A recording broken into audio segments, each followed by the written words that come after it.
God said from the very beginning, male and female, He He created created them. them. So you're not an afterthought to God. Amen. We talked about how sin was introduced. We talked about how Cain killed Abel.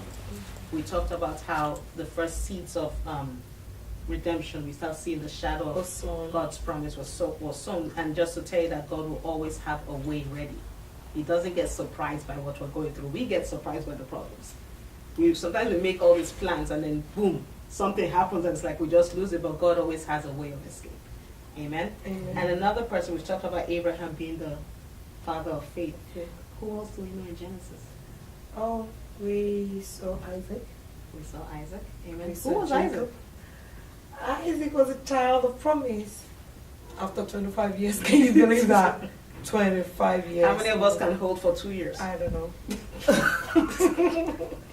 Some of us We are working on it. 2 years and we're like, ah!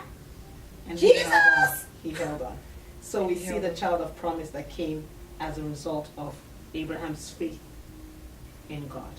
And we also see a wonderful person known as Joseph. The forgiving Joseph. How many of us could go through what Joseph went through? God spoke to you. You spoke to your parents. Your parents loved you so much. You have your brothers, your sister, beautiful family, loved by all. And suddenly you became a slave. And it's not even concluded in there. You are lied on of nothing you did not know. How many of us really feel like it's going to feel good with it? Or something really, really interesting happened there. God was with Joseph. Whatever you went through, or whatever you're going through, or whatever you think you may go through, I want you to know as a child of God that God is with you every inch of the way. In the pit, in the prison, getting to the palace, God is with you.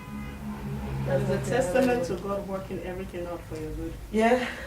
Because, I'm sorry, the life of Joseph just feels like he just put a picture of someone that's gone through like if you put a picture of suffering, Joseph was right there.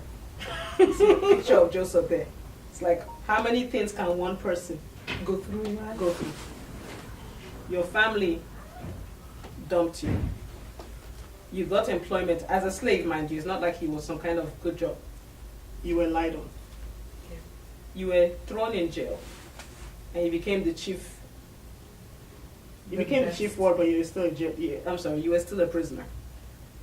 And when you thought someone was going to help you out, No, after you helped someone. you thought the person will help you in return, because if I help you, you're supposed to help me. Help me in return. But human beings, we already know we're not God. For God. A lot of us make promises and we're like, we just forget. Yeah. And that's exactly what happened. And it was forgotten again. But the time of God and the timing of God cannot be dictated by any man. No. We can't even dictate it. Some of us have prayed for some things and it's like, it must happen this year. And it'll be interesting if we come out of this year and it doesn't happen, how we'll react. No. So we just have to learn to trust in God's timing. And that's really what the story of Joseph reminds us, to trust in his timing and to understand that even when people have created a mess out of our lives, and sometimes because a lot of things that happened to Joseph, he didn't really cause them. Yeah. Even when people have created a mess and literally just maligned us, God can still take that mess and turn it around for good.